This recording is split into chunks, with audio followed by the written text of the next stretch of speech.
Hello, मैं advocate Dilip Bagwar एक नई अपडेट के साथ आपके बीच फिर से मौजूद हूँ। अभी आज ही के दिन आरबीआई, जो कि बैंकों का नियामक है, उसने निजी क्षेत्र के एक बैंक कोटक महिंद्रा बैंक पर एक कार्रवाई की है।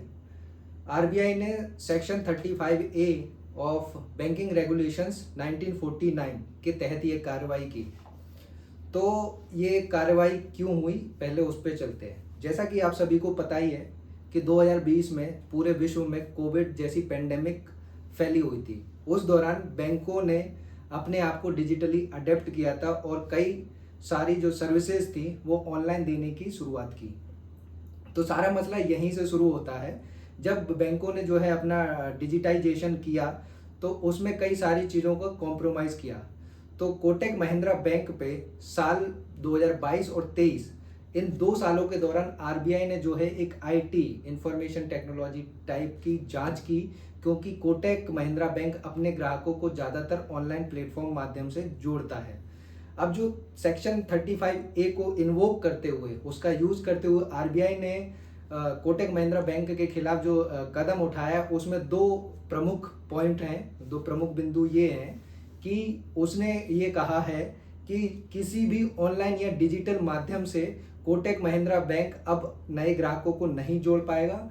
और दूसरा इंपॉर्टेंट बात कि जब तक कि आरबीआई का अगला आदेश ना आ जाए, वो तब तक क्रेडिट कार्ड किसी को इशू नहीं कर पाएगा।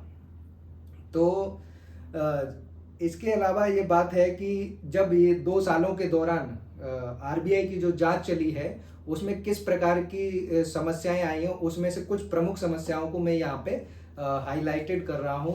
जो इशू डिटेक्ट किए आरबीआई ने, उसमें 2-3 प्रोमिनेंट इश्यूज ये रहे कि जो यूजर एक्सेस मैनेजमेंट है बैंक का, जो वेंडर रिस्क मैनेजमेंट है, चाहे data security and data leakage protection system हो या फिर डिजास्टर रिकवरी मैनेजमेंट, इन सारे इश्यूज पे, इन प्रोमिनेंट इश्यूज पर जो है आरबीआई को कई सारी कमियां लगी।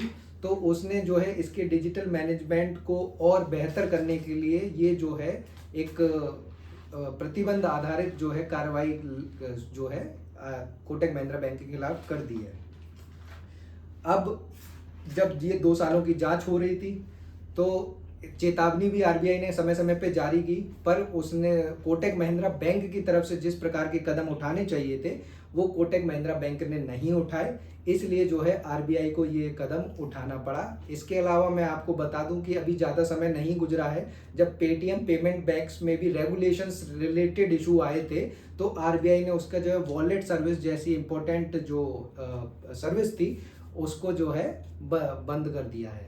अब बात ये होती है कि एग्जिस्टिंग जो कस्टमर हैं अभी कोटक महिंद्रा बैंक के, उन पे क्या प्रभाव पड़ेगा। तो इसमें जो डायरेक्शंस है, जो कार्रवाई आरबीआई ने की है, उसमें ये भी क्लैरिफाई किया है कि जो बैंक के मौजूदा ग्राहक हैं और जो भी क्रेडिट कार्ड होल्डर्स है, उनको जैसे पहले सर्विसेज दी जा रही थी उनकी सर्विसेज एज इट इज रहेगी, उनकी सेवाओं पर किसी प्रकार का कोई प्रभाव नहीं रहेगा। दूसरी बात कि अगर जो नए ग्राहक जोड़ना चाहते हैं तो वो ऑनलाइन मीडियम पे जो है प्रभाव पड़ा है।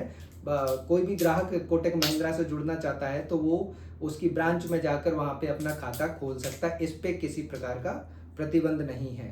अब इस पे बैंक का क्या बयान आया, तो बैंक का बयान भी मैं आपको स्पष्ट कर देता है। तो बैंक ने कहा है कि वह नई टेक्नोलॉजी को जल्द ही अपनाएगा और अपने आईटी सिस्टम को मजबूत करेगा। और दूसरी इंपॉर्टेंट बात भी बैंक की तरफ से आई कि जो भी बाकी इश्यूज रह जाते हैं आईटी सिस्टम को मजबूत करने के अलावा, वो आरबीआई के साथ मिलकर उनको जो है जल्द से जल्द सुधार करेगा।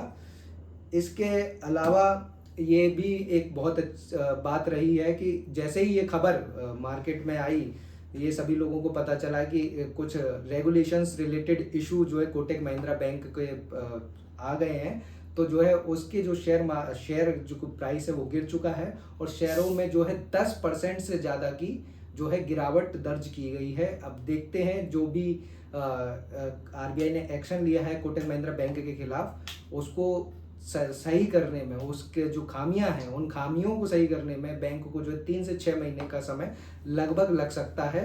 तो जैसे ही वो खामियां जैसे जैसे सही होगी तो कोटक महिंद्रा बैंक की जो सर्विसेज पे अभी रिस्ट्रिक्शंस लगाए गए हैं वो आरबीआई द्वारा मतलब उनको रिस्ट्रिक्शंस को हटा दिया जाएगा। तो बहुत ही चीज़ें मैंने आपको इसमें संक्षेप में बताने की कोशिश की। ऐसे ही वीडियोस आपको मिलते रहें तो हमारे चैनल को जो है सपोर्ट करें, लाइक और सब्सक्राइब करें। धन्यवाद।